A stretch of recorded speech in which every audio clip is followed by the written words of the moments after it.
አሞታል የዛኔ እኔ ተኝቻለሁ አለ የሷንና የልጆቹ ምግብ ሰርተ ተነስተ ብትፈልግ የራስን ምግብ ሰርተ ብላ እዛ ቤት ውስጥ ምን ያህል ግፍ እየተሰራ እንደነበረ ማለት ነው በጣም ውስጡ አንጀቱ እያለ የኖረ ልጅ ነው ወንድሜ ላይ የተደረገው ነገር ትክክል ስላልሆነ ሰው አንዳንዴ ሻማ ነው ዝም ብሎ አንድም ሰው ሳይረዳው በቃ በህዝብ መሃል የኖርኩ ሰውዬ እዛ ሆስፒታል ሆኜ አንድ ሰው መጥቶ አባከና የሚለኝ ሰው አጣው ተመልሶ ወደ አሜሪካ ሄደ ማለት ተመልሶ ወደ አሜሪካ ሄደ አልሄደም ለምንድን ነው ተመልሶ ወደ አሜሪካ ያልሄደበት ምክንያቱ እና ሰው ባየው ቁጥር አልጋ ላይ ሆኜ ሰው እንደዚህ ነበር የሚናፍቀኝ አይነበረ መጥቶ ቴኬር የሚያደርገኝ ሰው አጣው እንደው ነፂ በህይወት እያለ ካጫወተሽ ከነገረሽ ለተመልካቾች ብታደርሽልኝ ደስ ይላል ለምን ነበር መሄድ ያልፈለገው እንደውም እሷ በጣም ልብ የሚሰብር አጥንት የሚሰብር ነገር ሁሉ ተናግራኛለች ከፈለክ ብትት ሆነና መጽሐፍን ይዘህ ምን ነፃነት የሞተው በሚስቱ መሆኑ ተሰማ የኢቢኤስ ቴሌቪዥን በጎፈንድሚ ሰበብ የሰራው አሻጥርም ታወቀ የምንናገረው ሚስጥር አለን ይሄንንም ተናግረን ብንሞት አይቆጨንም የኢትዮጵያ ህዝብም ይፍረድልን ብለዋል ወንድሞቹና እህቱ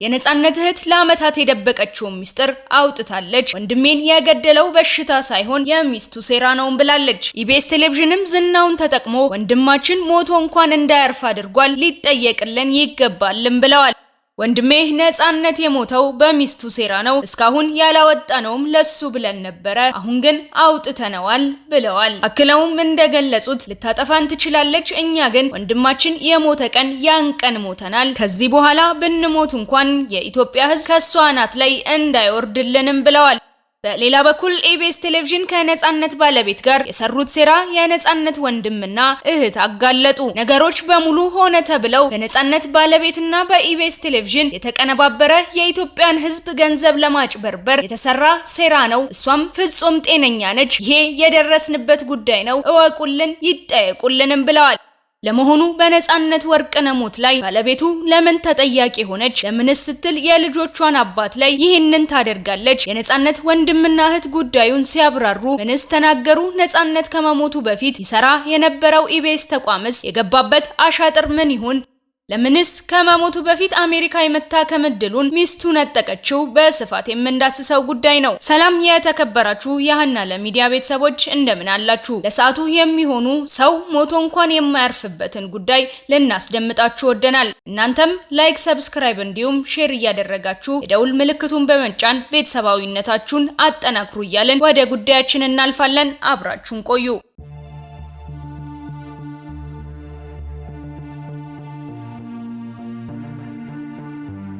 ውድ የቻናላችን ቤተሰቦች ሟች ተጎዳነውና ነገሩ የነፃነት ሞት የሁላችንንም ቤት በሐዘን ያንኳኳ ጉዳይ ቢሆንም አሁን የተሰማው ነገር ግን እጅግ ከሞቱ በላይ የሰበረን ጉዳይ ሆኗል በብዙ ውጣ ውረድና በብዙ ልብ መሰበር መሃል እንዳለፈ የሚነገርለት ነፂ በሰዎች ፊትና ለኛም ጨምሮ በቴሌቪዥን የምናውቀውን ቅንነቱን ሳቅና ጨዋታውን ሳይኖረው ተበድሮ የሚሰጠውን አዛኝነቱን ነው ታዲያ ስጋው ገና መሬት ሳይነካ ስለ ነፂ መጨቆንና ስለ ሚስቱ ግፍ የነፃነት ቤተሰቦች ያወጡት ነፃነት ወርቅነህ በትዳሩ ደስተኛ አልነበረም ሲሉ የገለጹት የነፃነት ወርቅነህ ቤተሰቦች ነፃነት የዛሬ 4 ዓመት ወድቆ ወደ ሆስፒታል የሄደ ሲሆን የአንጀት መድማት ነው አሉኝም ብሎ ነግሮን ነበር እኛም ወደ አሜሪካን በመሄድ የተሻለ ሕክምና እንዲያደርግ ብንለውም ወደዚያም አቅንቶ ነበር ነገር ግን ከአሜሪካም የተመለሰው በጣም ከፍቶት ነው ይሄም የከፋው በመታመሙ ሳይሆን ሂድና እዛው ኑር አንተን የማስታመምበት ምንም አቅም የለኝም ሄደ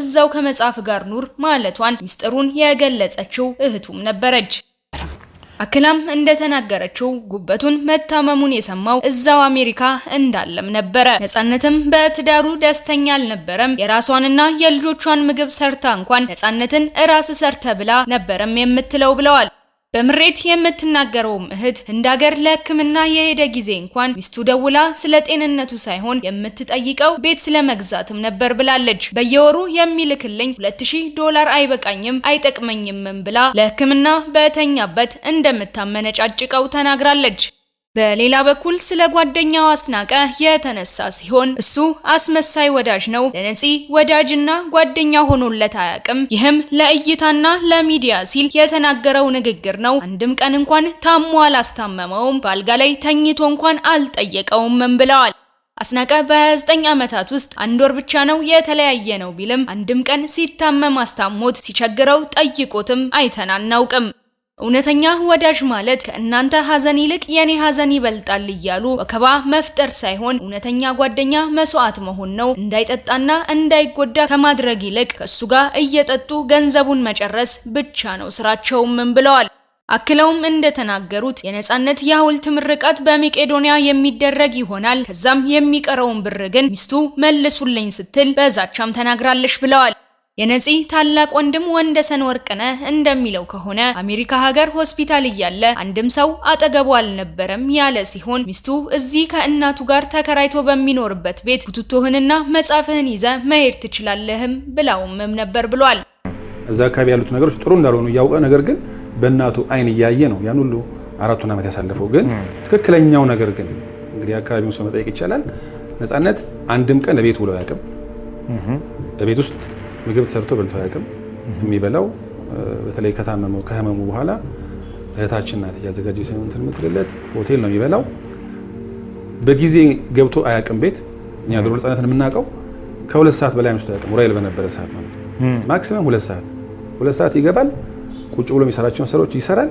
በጊዜ ተኙ በጠዋት እንደዚህ አይነት የነበረ ባህሪ ነው። ግን እዛ ሲኖር ግን የነበረውን ጊዜ በተለይ 4 ዓመት ደስተኛ አልነበረም። የመጨረሻዎቹን 4 ዓመቶች ጥሩ ሰላም የለውም። አሜሪካ ያልታከመበት ምክንያት ባለቤቱ ስላልተረዳችውና ፍቃደኛ ስላልሆነችም ነው ያለው ወንድሙ። አክሎም እንደተናገረው ለነጻነት በዙሪያው ያሉ ጓደኞቹ ጥሩ ምቾት እየሰጡ ካደለም ብዬ መክሬው ነበርም ብሏል። እሱ ግን እኔ ከጠቀምኳቸው በቂ ነው፣ ዋናው የነሱ መደሰት ነው ሲል ችግሩን በመደበቅ ተናግሯልም ብሏል። ነጻነት በዙሪያው ብዙ ሰዎች ያሉ ቢሆንም ሰው ግን የለኝም ብሎ ብዙ ጊዜ ይናገር ነበረ። እውነተኛ ጓደኛ ነን የሚሉ ሰው ካለ ነጻነትን ሊያግዘውና ሊደግፈው ይገባም ነበረ ብለዋል።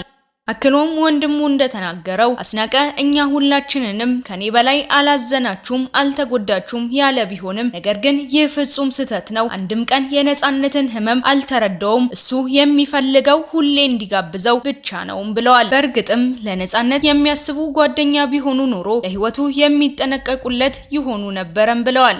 ነገር ግን እንዳመመው እያወቁ እንኳን አብረው እንዲጠጡ ይጋብዛቸው ነበረ፣ እነርሱም ይጠሩት ነበረም ሲሉም ህመሙንም እንዳላወቁለትና እንዳላስታመሙት ተናግረዋል። ታዲያ ለነፂ ወዳጅ ነን የሚሉት ጓደኞቹ ለገጽታ ግንባታ ግን እያንዳንዱ ሚዲያ ላይ ቀርበው አይተናቸውም ነበር።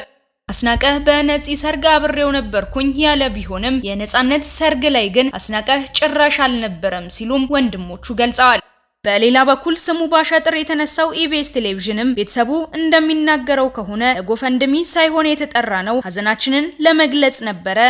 እዛ ስንሄድ ግን በእኛ አሳበው ከባለቤቱ ጋር በመተባበር ገንዘብ ሰብስበዋል። እሷ ምንም አይነት እርዳታ አያስፈልጋትም። እድሜ ዘመኗን ሙሉ የነጻነትን ገንዘብ በአሜሪካ ቁጭ ብላ በልጆቹ አሳባ ስትበዘብዝ ነው የቆየችውም ብለዋል። በመጨረሻም ለኢትዮጵያ ሕዝብ የምንለው ነገር ነጻነት በስሙ ገንዘብ እንዲሰበሰብ የማይፈልግ መሆኑን ነው። የምትልኩትንም ገንዘብ አቁሙ፣ ማንም የተቸገረም የለምም ብለዋል። ታዲያ በዚህ ሁሉ መሃል ሟች ተጎዳ ነውና ነገሩ ኢቢኤስ ቴሌቪዥንም ሆነ ጓደኛ ነን እያሉ በሚዲያ የሚቀርቡት ጓደኞቹ የእውነትን የሚናገሩትን የሚኖሩ ባለመሆናቸው እጅግ አሳዛኝና አሳፋሪ ሆነው በመገኘታቸው የብዙሃንን ልብ ሰብረውታል። ውድ የቻናላችን ቤተሰቦች ሟች ተጎዳ ነውና ነገሩ የነጻነት ሞት የሁላችንንም ቤት በሐዘን ያንኳኳ ጉዳይ ቢሆንም አሁን የተሰማው ጉዳይ ግን እጅግ ልብ የሚሰብር ነው።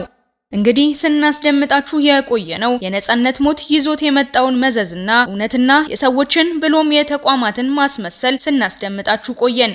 አብራችሁን ስለቆያችሁ እያመሰገንን በቀጣይ የምንለቃቸውን ቪዲዮዎችን እንድታገኙ የደውል ምልክቱን መጫን አትዘንጉ እያልን ቸርን ሰንብት።